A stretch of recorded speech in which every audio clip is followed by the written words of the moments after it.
Si est-il le grand jour pour Charles III. Plusieurs mois après la disparition de sa mère, la reine Elisabeth II, le nouveau roi d'Angleterre va être couronné, ce samedi 6 mai, à Londres, en présence de plus hauts dirigeants du monde. Pour cette journée spéciale et historique, un planning très précis a été établi. On sait, par exemple, que le roi Charles III et son épouse Camilla Parker Bowles devraient arriver à l'abbaye de Westminster à 10h53, heure locale, très précisément. Pour rappel, il faut ajouter une heure à l'heure londonienne pour obtenir l'heure française.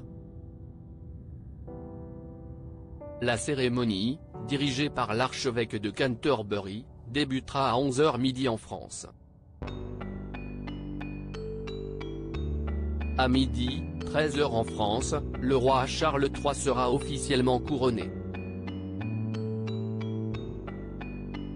L'archevêque de Canterbury lui placera alors la couronne de Saint-Édouard sur la tête. Les trompettes sonneront et des coups de feu seront tirés à travers tout le Royaume-Uni. À partir de 13h-14h en France, une fois la cérémonie terminée, Charles III et son épouse débuteront leur procession vers le palais de Buckingham. Vers 14h15, 15h15 en France, ils apparaîtront au balcon, entourés de leurs proches, parmi lesquels le prince William, Kate Middleton ou encore la princesse Anne.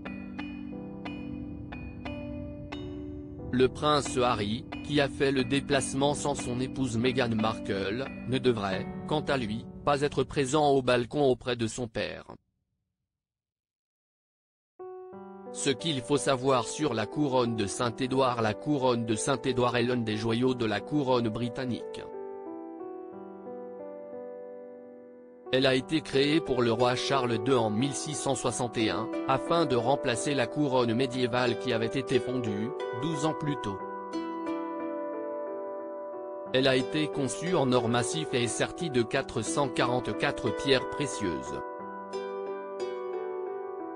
Cette couronne, utilisée presque exclusivement lors des couronnements de monarques britanniques, pèse plus de 2,3 kg. Elle est aujourd'hui évaluée à plus de 4 millions d'euros. À propos de l'auteur Arthur Le Roux, derniers articles. Notre belle famille, que sont-ils devenus? Dawson, que sont-ils devenus? Ma conviction est faite, Thomas Pesquet s'exprime sur le second tour de la présidentielle.